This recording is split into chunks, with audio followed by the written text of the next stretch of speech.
Բարև ձեզ, կարող եք մեզ ներողություն, կարող եք ներկայացնել խնդրի բուն պատճառը որն է այս բողոքի ակցիայի, ինչ են ասել ձեզ։ Երևի վերանորոգում են անում ու տան որոշ մարդկանց բրենդի տակ են ուզում էլի օգտագործեն այս հաստատությունը։ Դուք երբ եք իմացել այդ մասին, գրավոր ծանուցել են։ Չէ, բանավոր ուղղակի ասվել է։ Ասել են վերանորոգում ենք դուրս եկեք։ Հա։ Իսկ ձեր աշխատատեղերը այդ հարցը բարձրացրել եք։ Դե թռնում ենք դուրս էլի։ Որովհետև այստեղ նաև նշեցին, որ ասել են աշխատատեղով կապահովեն։ Չէ, երևի չէ։ Դուք ապրանք եք վաճառում են։ 26 տարի այստեղ կանգնած եմ։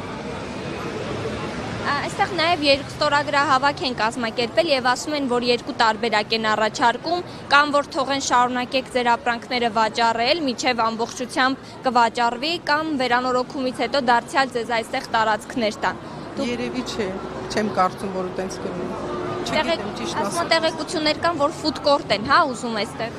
Կարող է ինչ իմանանք։ Իրանց պլաներին ծանոթ չենք։ Ժողովուրդը գիտի, վերջում անակնկալի է գալիս, ով գիտի։ Ոչ մեկը չգիտենք, չեմ կարող ասել։ Ղեկավար կազմից են ասել, թե օրինակ մենեջերը կամ ով է ձեզ հետ խոսել այդ մասին։ Դե կողքից լսել ենք էլի։ Հա, այսինքն ղեկավարությունը չի էլ ասել։ Չեն մոտեցել, չեն ասել։ Կողքից ենք լսել։ Ոնց որ բոլորը էլի։ Իսկ հիմա ներսում ում հետ են հանդիպում, որ բոլորը բարձրանում են, ասում են։ Երևի տնօրենի հետ։ Երևի ես ներս չեմ մտել, ներս չգիտեմ։ Տնօրենին չեք ճանաչում։ Արտաշան։ Այսինքն